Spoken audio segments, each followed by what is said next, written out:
My wife cheated on me with my own younger brother, and I found out that the child was not mine, and all because I inherited 3.2 million. My sibling made my existence a nightmare, and later I discovered he got my wife expecting, and our child wasn't mine.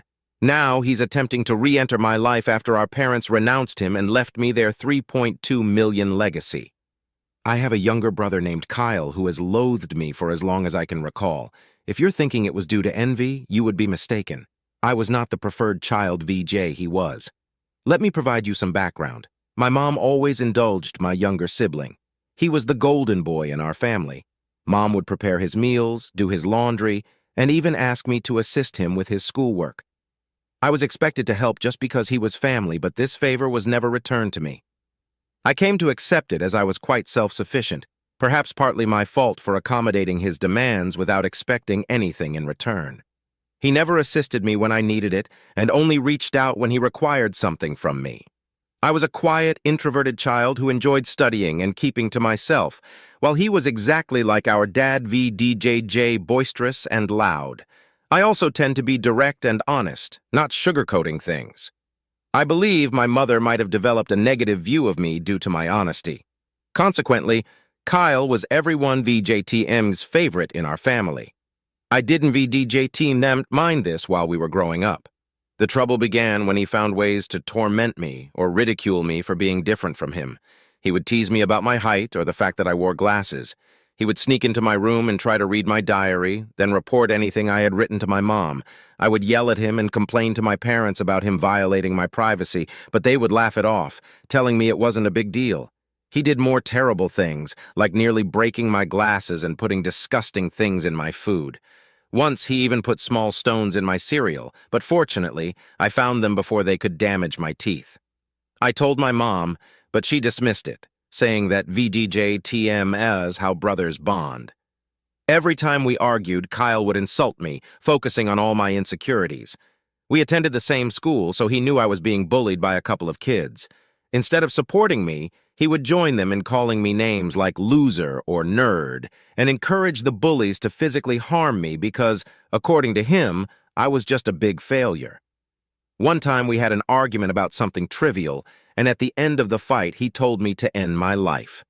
Other insults I could ignore, but that one really hurt because I was struggling with my mental health at the time. IVJTMM doing better now, but it was painful to hear that my own brother wanted me to die. Since Dad was often at work and Mom didn't seem to care much VJ, she even scolded me once, claiming it was my fault for playing and annoying him. VJ things got progressively worse. Once he tried to burn my hair when we were in high school, and shockingly, Mom sided with him, insisting he was just playing. Fortunately, Dad eventually took my side and pointed out that there were serious problems. He threatened to call the authorities on Kyle. This was an eye-opening moment for my brother because until then, he had never been reprimanded for any of his actions. He was taken aback, and Dad continued to tell him how enough was enough and that he needed to start respecting his older sibling. Later, Dad came into my room and talked to me. I had never expected my dad to support me, because he always told Kyle while he was growing up how similar both of them were, which was true. Dad told me that he had patiently waited for years for Kyle to mature, thinking maybe he was just being an immature kid, but he was slowly starting to realize that Kyle was becoming a big bully. When I heard my dad say this, I felt so validated that I almost broke down in tears. I confessed to my dad everything that Kyle had done to me over the years and even opened up about the bullying in school. My dad was shocked that I was going through so much. The next day, he went and talked to the principal so my bullies could be warned about severe consequences if they continued. Later in the evening, my dad enrolled me in MMA at our local gym. He told me that I needed to toughen up and stand up to bullies in my life. I will admit that a nerdy kid like me trying to learn to fight must have been laughable to watch. However, like everything in my life, I am very focused when I want to learn something.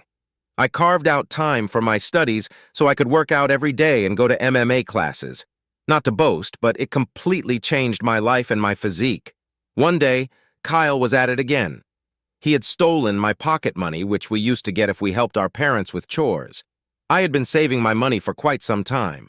Kyle had sneaked into my room and taken my money. I caught him when he was about to cycle off with his friends. I firmly told him to give me back my money since he knew stealing was wrong, but Kyle snickered and taunted that all I could do was run to Daddy for help. I don't know what came over me, but I gave Kyle a resounding punch to his face. He was stunned in silence as he fell backward on the ground. I picked him up, took out my money from his trouser pocket, and then threw him back down on the ground. Kyle started to cry loudly like a little baby. It was comical to see a teenage boy crying on the ground. However, my mother came running out the door, hearing her baby boy, to help him up and find out what had happened.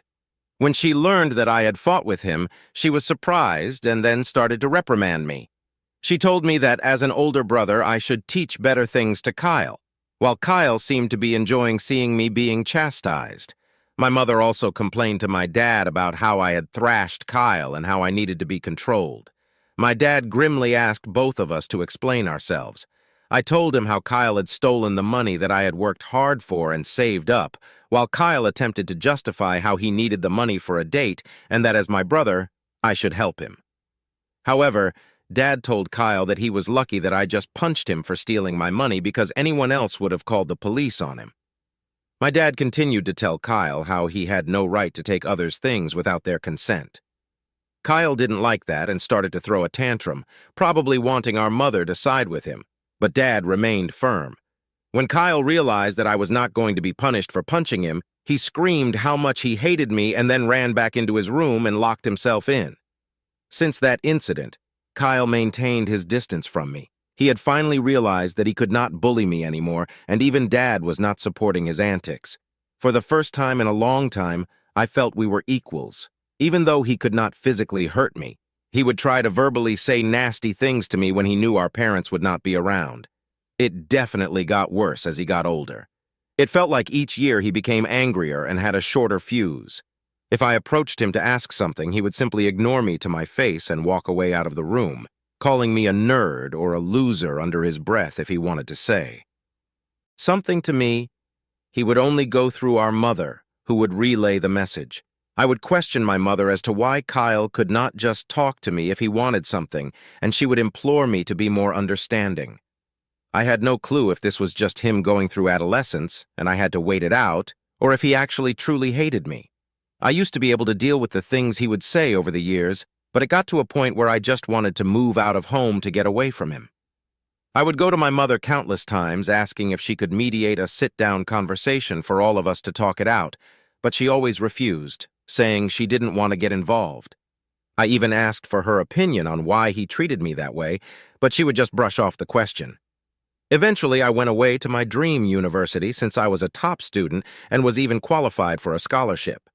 My dad threw a party for me, and my mom seemed proud of me also. However, Kyle remained aloof and distant, barely acknowledging my achievements. The day I left for university was a mix of excitement for the future and relief to escape the toxic environment at home. The first few months at the university were liberating. I made new friends, enjoyed my classes, and started to build a life separate from the oppressive atmosphere I had experienced growing up. The constant fear of Kyle's verbal attacks lifted, and I felt a newfound sense of peace. I began dating my wife Karen when we were both in the second year of university. My friend introduced us at a fraternity party, and we clicked right away. Coming from a religious family, having kids without being married was a big no-no. However, we found out she was pregnant when we were in the final year of university, which prompted us to get married as soon as we graduated. Our wedding was a small but peaceful ceremony. Our parents were happy for us, and we had a good time at our wedding. At that moment, I believed she was the love of my life. I always held the mindset that I wanted monogamy in life, one woman to come home to and be with for the long haul. Despite women trying to engage with me over the years, I never pursued anything because I was genuinely content in my marriage. Karen was my dream girl, and I never wanted to hurt her. However, over the years, there were 2 occasions when I discovered she was being unfaithful in our marriage. One was an on-and-off affair that lasted a few years with her married co-worker, and the other was a fling with an ex she had dated in high school when she went to visit her family states away. I'm sure there will be people who might call me foolish, and looking back, I can't really deny it myself. After a period of separation in both situations, I made the decision to forgive my wife. I never wanted to raise my child in a broken home, and I genuinely believed we could overcome these challenges. We were quite young when the situation with her coworker occurred, so I chalked it up to youthful mistakes and not thinking things through. For a while, things seemed okay with us. I could never fully trust her, but I tried my best to push aside my doubts because I knew that if I chose to forgive her, I had to work towards moving past it and starting with a clean slate. It's been 5 years since the second time she was unfaithful, and I felt like I made the right decision by giving her a chance to show that she still wanted to be in our marriage. For years, Karen seemed to have changed, and we were genuinely happy with plans set in motion for the future of our family. However, 4 months ago, my reality was once again shattered by yet another incident, which in my mind was far worse than the others, when she revealed that she had been sleeping with someone for quite some time, and suggested that our son might not even be mine. Hearing her words, I felt like the ground had been pulled out from under me. A mix of shock, betrayal, and disbelief overwhelmed me. I struggled to comprehend the enormity of what she had just disclosed. In a daze, I managed to ask her why she had kept such a significant secret and how she could have done something so devastating. Her reaction was cold and indifferent. She seemed detached, almost unbothered by the pain she had inflicted. Her responses were vague, leaving me with more questions than answers. It was a surreal and painful moment, confronting the shattered trust and the uncertainties about my own family. I continued to ask Karen to tell me the truth, because I felt like I deserved to know the father of the child since I had been raising our son from the beginning. In the end, she admitted that it was Kyle. My eyes widened in shock as I asked her what exactly she meant by that. This is when Karen told me how she and Kyle had become friends back when I had introduced Karen to my family, and she had stayed with us for Thanksgiving up until New Year's. I remember Kyle, who was usually cold to me, was quite polite and warm towards her. I was glad since I did not want to make Karen feel unwelcome. She wanted to be accepted into my family, so she would spend significant time hanging out with my mom whenever she could. She noticed that Kyle and I were not that close and questioned me about it. I finally opened up to her about my childhood relationship with Kyle and told her how we might never be able to repair our relationship since he never could move past his feelings. Karen understood. However, she started to include Kyle whenever we would go out, perhaps hoping that both of us would warm up to each other. If we were going to watch a movie, she would invite Kyle, and then we would have to watch whatever movie Kyle wanted to watch. I guess during this time, Kyle and I did talk a few words here and there, which was a significant improvement compared to how he had been giving me the silent treatment for years. I do remember Karen and Kyle would hang out and play video games together, but I never thought much about it. Karen told me how one day Kyle opened up to her about his struggles and his recent breakup with his then ex-girlfriend. He seemed so vulnerable with her, and they struck up a friendship. She said how he would sometimes harmlessly flirt with her when I was not around, and apparently, one thing led to another, and she could not control herself anymore.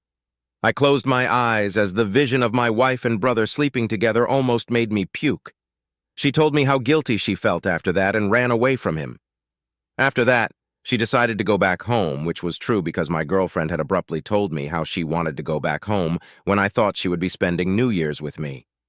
I tried to convince her to stay, but she was adamant that she had to go after the holidays.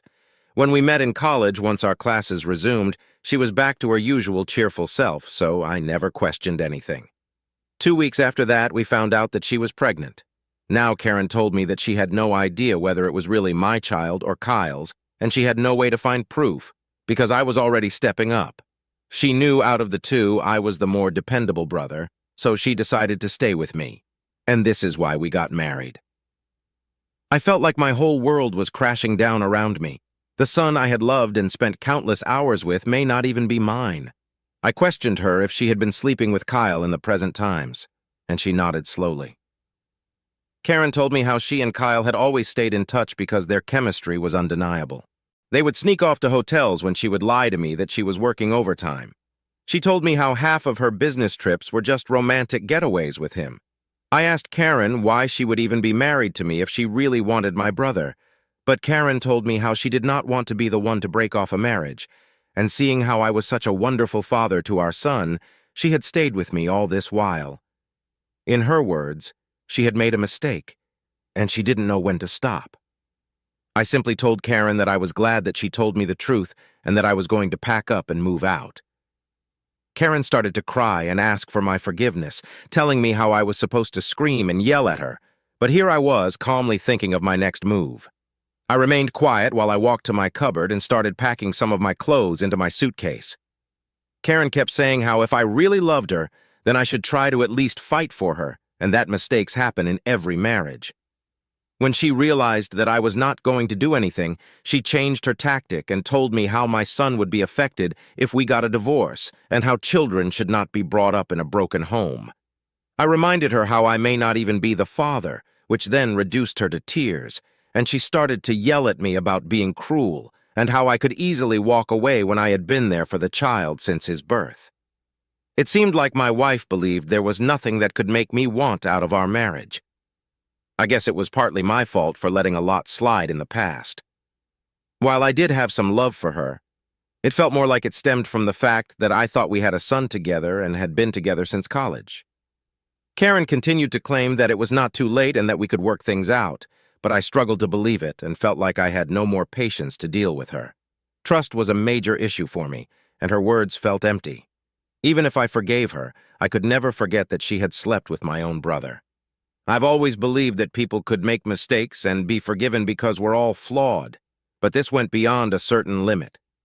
I left her crying on the doorstep and checked into a hotel. The next day, I went straight to my parents and told them everything about my wife's affair with Kyle and how they had been sleeping together for years behind our backs. The shock on their faces was evident. My mother, true to her nature, initially tried to defend Kyle, telling me that this could not be true since her boy could never do something like this to his own brother. Determined to expose the truth, I requested my parents to remain silent and allow me to call Kyle right in front of them. I told them not to make a sound since this is how I could expose Kyle's true colors. I wanted him to think that it was just a private conversation between us so that he could hopefully let his guard down. As Kyle picked up, I laid it onto him and confronted him with the revelation of his affair with my wife. Initially, he denied it vehemently and refused to accept it.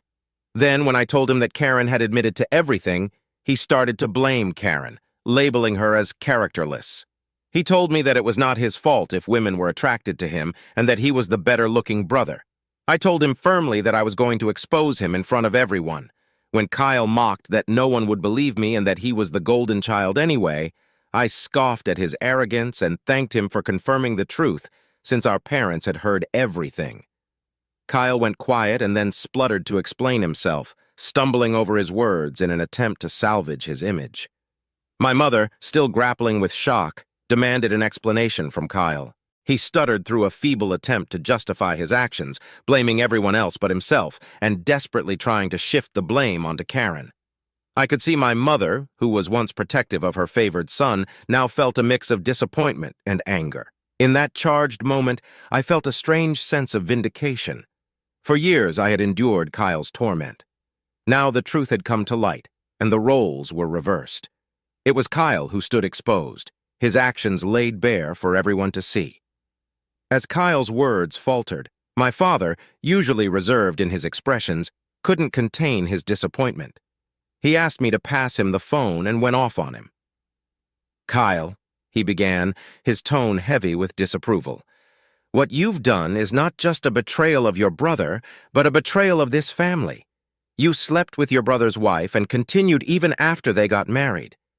Your actions have consequences, and they have irreversibly damaged the trust we had in you. I raised both of you to value family loyalty and decency. What you've shown today goes against everything I've tried to instill in you." He paused, letting the weight of his words settle on Kyle's conscience. "The disregard for your brother's feelings, the lack of respect for the sanctity of his marriage, VGJ, it's unacceptable. You've not only hurt him, but tarnished the bonds that hold us together as a family. I feel like your mom and I are to be blamed for what you have become, and we will no longer let you get away with this behavior. Starting today, I am cutting you off from the college funds that I set up for you. You can figure out on your own about your university fees. I will also not be funding your lifestyle anymore. You think it makes you more of a man to sleep with married women? Well, now let's see what happens to you when you don't have my money to depend on." I, on the other hand, maintained a composed demeanor throughout all this. Although I initially wanted to scream at Kyle, watching my dad punish him was the ultimate vindication. I had exposed his true nature, and it was clear that he had underestimated the consequences. Kyle, persistent in his protests, continued to justify himself, but my father swiftly ended the call, shutting down Kyle's attempts to explain away his actions. My mom came up to me and hugged me. It had been a while since we shared such a moment, but in that embrace, there was unspoken understanding and support amid the family turmoil. She apologized to me for not believing me all this time. I felt like my 14-year-old self would never have imagined this moment, VGJ being vindicated and embraced by my mother. After that, my dad helped me find a good lawyer so I could divorce Karen. She and her lawyer tried to fight dirty by asking me for alimony since I earned more than her, but luckily, her affair played heavily in my favor. We also had a paternity test for my son, and it was determined that Kyle was indeed the father of the child. I can't begin to describe how painful it was for me to digest this news. It was worse than when Karen told me that she had been cheating on me. I felt so enraged that my son didn't belong to me. However, I guess God works in mysterious ways because I decided to stay strong throughout all this. Karen begged me that I should keep visiting my son since he should not be punished for all this, but I just could not bear to see him. He reminded me of Kyle, and I hated it. After my divorce was finalized and I was finally free, I moved into my own bachelor pad. It felt surreal living on my own since I had got married so young and never really lived on my own. However, since I had always been independent, I was quick to adapt to my bachelor lifestyle, and I honestly loved it. 2 weeks ago, my dad called me to let me know that he had been thinking of changing his will since he didn't want to give Kyle anything. If there's one thing to know about my dad, it is that he is extremely resolute. Since he had made up his mind that he wanted nothing to do with Kyle, he kept his word. Kyle tried to reach out to our parents and even showed up at their doorstep begging them for forgiveness, but he was not even allowed inside. My mother, who usually caves into Kyle's tantrums, also seemed to be done with him, although it must have hurt her the most throughout all this. Kyle didn't even once send me a text to apologize for what he had done, so clearly he didn't even regret it. He was just sad about being cut off from our parents. Dad told me that he would be leaving everything to me just to ensure that Kyle doesn't protest later. He would be leaving him with only $1. My eyes widened in shock as my dad had worked really hard his whole life, including his assets, retirement fund, and life insurance. It would come up to almost $3 million. The only clause in his will was that if my dad passed away before my mom, she would continue to live in their house, even though the ownership would go to my name. Of course, I didn't mind this since I would want to take care of my mom until her last days. I don't know how, but Kyle found out about all this, and since he can't reach my parents, he called me yesterday trying to mend things between us. He told me how he had been having trouble keeping up with college, and that after Karen had found out about the paternity of the child, she had been pestering him about child support. He told me that he had no money and was looking for part-time jobs yet could not find anything. He begged me to talk to our family so we could start fresh since he really needed my help. I started to laugh in his face and told him that I was done with him and that he should have thought about all this before sleeping with my wife and getting her pregnant. Kyle started to argue that I was being unfair and that she was to blame also, to which I agreed and reminded him how I did divorce her and now she was his responsibility, so he should not be calling me complaining about her or her child since this was the consequence of his own actions. Kyle started to raise his voice, but I cut him off and reminded him that he was no longer the favored child in the family, but the black sheep who slept with his own brother's wife. Kyle started to cry at this point and told me how everyone had turned against him, including our grandparents and relatives, which was true, but this was no longer my concern. I told him that we were done and to never call me again since I was no longer his brother. Since then, I have been replaying the conversation over and over in my head. Although I hate my brother, I had never heard him cry, at least not since we grew up. I won't lie, but it did hurt me a bit that he was this helpless. So I guess I'm here to ask if I should talk to our parents about him, or would I be in the wrong if I don't? Update. Hi everyone. A lot of you have been asking me as to why I am no longer in contact with my son Henry, and some of you have also called me cruel. Well, I am sorry to say this, but I don't feel comfortable raising another man's child. This is not a stepson scenario. In this case, I was led to believe that he was my son, and then I discovered that he was, in fact, my brother's son. Of course, I am hurt, and I have cried over it for days, but the reason I don't want any contact with Henry is because I no longer want Karen in my life. If I talk to her child, she will find a way to snake her way into my life again, and I need my own space. You can call me cruel or selfish, but I can't see him ever again, or at least not for a very long time. Update 2. Most of you have correctly guessed that it was in fact my mother who told Kyle about my dad changing his will, and he called me as a last resort to mend things. I did confront her in front of my dad, and she broke down. She told me how I had punished Kyle enough, and that he had learned his lesson. My dad firmly told my mother that if she felt what Kyle did was forgivable, then he could no longer stay married to her, since he could never forgive him for this betrayal. His threat seemed to shut my mother up. My dad made it clear to her that if she ever talked with Kyle and we found out, then she could pack her bags and leave him. Like I said, my dad is a very stubborn guy. Hopefully, my mother will learn from her mistakes. Update 3. Hi, Reddit. It's been 5 months since my last update. My relationship with my parents has improved in the last couple of months. My dad and I go golfing every weekend, and he behaves with me more like a buddy than my own father. My mother, even though she misses Kyle, has stayed away from him. The last I heard about Kyle was from my cousin, who told me how Kyle had been asking everyone for money and, in the end, had to drop out of college when he could not afford to pay his fees anymore. He and Karen are living together, and he even has a job as a part-time mechanic. Apparently, they are raising Henry together, which is a good thing, I guess. I never bring up Kyle in my discussions with my parents, and neither do they. For everyone asking, I am doing quite well. I was promoted at my job 2 months ago, so my salary has improved significantly. I haven't been dating anyone since I feel like I still need time and space to heal. I've been going to a few therapy sessions, so I guess we will see how that works out.